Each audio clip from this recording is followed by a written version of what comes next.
Hello? Uy, G, kamusta na? Ayos lang. Busy ka ba? Ngayon, hindi naman. Invite sana kita mag-coffee. Ano meron? May propose sana ako sa iyong business. Oh. Siguradong kikita ka. Promise, dudublihin natin pera mo. Ay, napapansin mo ba na parang niloloko na tayo? Ng mundong sobrang talino, binubobo na tayo. Pinapaikot na ng pera ang lahat ng tao. Mga networking na ang lakas manggago. Dinadaan tayo sa marketing na pakape-kape. Hanggat walang napapala, mangungulit gabi-gabi. Papakitaan ka ng coach, hindi naman kanila. Marami nang nabiktima dyan, dinaan ang iba. Yung iba, apa talagang nakasutintay pa para magmukhang mayaman, para bumigay ka sa loob doon ng isang buwan. Yung pera mo ay doble na, walang ganon, walang instant. Kaya sorry ka, tayo kasing mga Pinoy masyadong mahilig sa easy money. Baka nakakalimot ka, di tayo si Manny. Maigsi lang ang buhay, matuto tayong magsikap, mag-isip ng maigi para di tayo maghirap. Mga kapatid, Kuya, kayo'y makinig. kuya, Si Kristo ay darating. Tayo'y magbigay para tayo'y pagpalain. kuya. Ano ba? Pangkain lang po, Pero kuya. humingi tayo ng tawad sa ating mga kasalanan. Tayo'y magbago na. Tayo'y magbigay para sa gawain ng Panginoon. Tukang ha, naghanap buhay din ako dito. Panira ka eh. Napakarami kong tanong sa aking isipan na di masagot pagdamag ko mang titigan. Ang Biblia na tao lamang ang may gawa. Sa dami ng relihiyon, ito'y totoo pa kaya? Sino bang dapat nating paniwalaan sa kanila? Kasi ultimo sila, paniniwala'y magkaiba. Di ba't isa lang naman ang dapat na sinasamba? Ba't nagtatalo-talo pa? Yun ay kailangan ba? Tingin ko to'y negosyo na rin ang pari at pastor. Oo, maraming matino pero mas maraming impostor. Baka nga yung di nagsisimba mas papunta pa sa langit. Kasi di tulad yo ang Diyos din namin ginagamit. Nasa simbahan linggo-linggo pero pangit ang ugali. Sabi nila dun buhay mo ay pwedeng ibahagi para pag talikod mo pag-uusapan kanila. Kala mo mga perfecto, husgahan kanila. Yan po ang kwento ng buhay ko. Kaya pala malandi. Dali pala ng tatay. Hindi lang yun, pati yung ating yan. Pokpok? Iba-iba kaya na laging kasama. Yung kuba, hindi na sila nahiya. Dito pa yan sila nagsisimba. Siguro sa lahi na talaga nila yan malalandi. Gusto na siya marinig kayo. Kaya kayo kung ako sa inyo, wag tayong magpaloko. Matuto tayong mag-isip, wag tayong magpabobo. Magsisimba linggo-linggo, tas piperahan ka. Paano ko nasabi, pag kulang bigay mo, bibilangan ka. Bakit? Tumatanggap na ba ng pera ang Diyos? Obligasyon bang magbigay kahit kinakapos? May bayad na pala ngayon ang kanyang serbisyo. Kung kayuhan taga-singel, nasa ng resibo?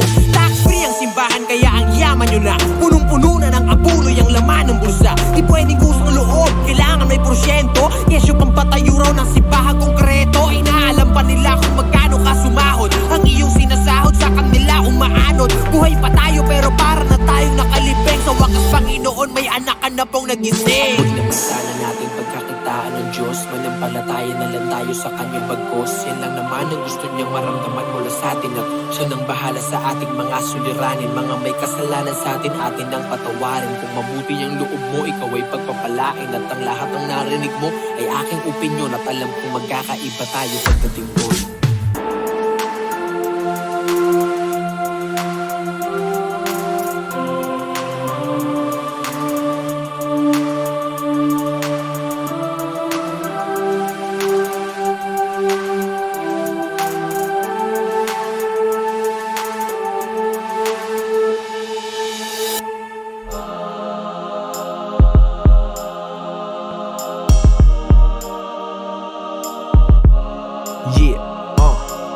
Maraming nasisirang buhay dahil sa kalimugan. Nakakagawa ng malit nawawala sa katinuan. Lalaking lahat ng babae gustong mahipuan. Alam kong alam nyo na mali po yan.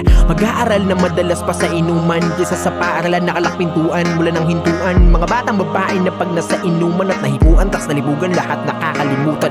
Panagbunga dahil pinairal ang linya. Tsak meron na namang pamilya na walang wala sa lipunan. Kasi ginagawa pa din naman na pag-ipunan. Pag ang hinaharap di maharap tatalikuran. Lalaking pakikipagtali kung kanay-kanino. Pag nakabuntis di mo na makita maski anino.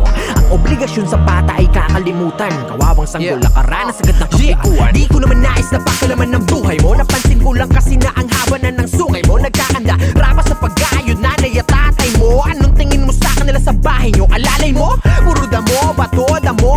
Yan ang lagi nyong bukang bibig. Ano ba to? Sabog ka lang pakiramdam mo stig kapag nakasindi. Feeling king, oo king, na mga walang silbi. Benta mo na utak mo kundi mo ginagamit. Pagkat agwat ng utak nyo ni Gio, di malapit pag pinaisip mo ng kalokohan. Puno-puno ang utak pero pag siresohan, tuyong-tuyo, tumatanda ka ng batugan. Wala kang pakinabang, wala ka pang diskarte, panay ka kasi yabang. May pangarap ka rin ba na gusto mo makamit? O nag-aantay ka lang ng bagong usong pananamit? Mas inuuna pa ang bisyo kesa humanap ng piso. Ba't ka ba ganyan? Ba't sobrang landi mo ano? Na lang kaya ang mangyayari sa'yo kung itutuloy mo pa rin pagiging laging ganto, ha? When we look at our lives today, lagi na lang udlot, laging may nasasayang, laging hindi tayo makaabot sa standard. Kaya ayaw sa bahay nila, sa bahay sanglangan, bahay inuman, bahay sugalan, bahay ng mga babaeng di lumilipad, bahay ng malalaking di mo alam kung lalaki. Iba-ibang bahay. Pero yung lahat ng bahay na yun ay mga bahay na kulungan. Akala mo masaya ka but you are actually limited. Pagka nakabilanggo ka, limited ka, restrained ka. Hindi mo mai-enjoy yung talagang gusto mong enjoy. Ang ini-enjoy mo lang, akala mo nagbibigay ng enjoyment, but it is always bitten. Sobra ka kung manghingi ng pagbaon. Di naman pumapasok, nagdudota ka lang maghapon. Pagdating ng panahon sigurado, pagsakang grado. Nakakapanghinayang ang mga ganyan na tao.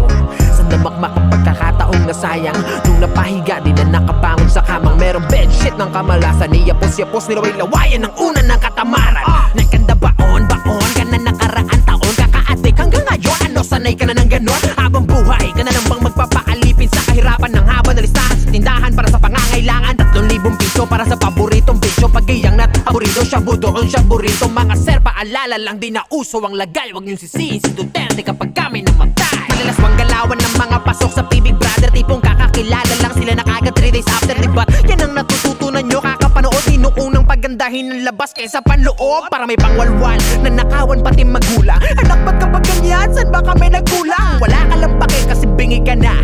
Ang naririnig mo na lang ay pares hindi ka pa. At wag na wag mong sisisihin kahirapan. Nagsisikap magulang mo para lamang maigapang ang iyong pag-aaral. Wala kang kasing yabang, wala ka ding galang. Nakahigalang, dakilang, walang pakinabang.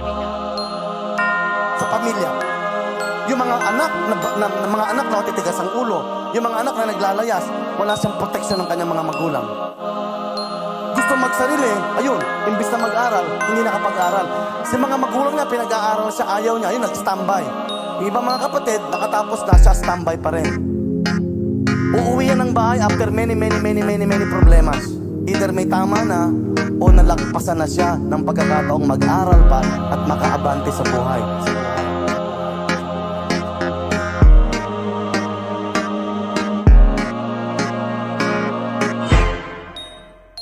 Karanasan ko rin sa buhay ang aking pinanghugutan. At saktong ito ang nangyayari sa kasalukuyan. Makiuso pag may uso, yan ay sakit na natin. Pero di yan tama, dapat ang sarili ay hanapin. Ang pinakamali sa lahat ng pagkakamali, hindi mo alam na meron kang ginagawang mali. Ituwid natin ang baluktot nating nakaraan. Gawing tama ang ating mga maling karanasan.